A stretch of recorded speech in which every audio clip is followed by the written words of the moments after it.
ஒரு தகப்பனுடைய சொத்து எப்படி பிள்ளைக்கு சொந்தமோ அதே போல் நம்ம செய்கிற தவறுகள், நம்ம செய்கிற குற்றங்கள், நம்ம செய்கிற ஏதாவது ஒரு காரியம் இன்றைக்கு தலைமுறையாக பாதிக்கிறது. தொழிலை கெடுக்கிறது, திருமண தடைகளை உண்டாக்குறது. திருமணம் நடந்தாலும் பிள்ளைகளுக்கு குழந்தை இல்லாமல் இருக்கும், சமாதானம் இல்லாமல் இருக்கும், வாழ மாட்டாள், தகப்பனை வீட்டை நோக்கி வந்து விடுவார். ஏதாவது ஒரு பிரச்சனை இருக்கும். இதற்கு காரணம் என்ன தெரியுமா?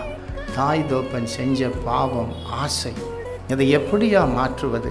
கல்வாரி சிலுவை பக்கத்தில் வரணும். ஆண்டவரே, இந்த தவறை நான் செய்தப்பா, மன்னிங்க என்று சொல்லுங்கள், ஒப்பு கொடுங்க.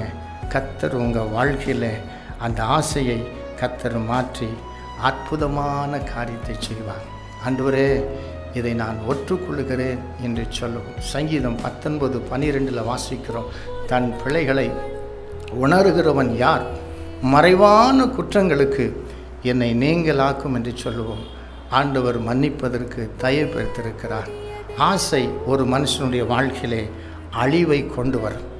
அந்த அழிவு கொண்டு வரும் முன்பதாக இந்த லந்தன் நாட்களிலே, இந்த சிலுவை தியான நாட்களிலே நம்ம ஒப்பு கொடுப்போம்.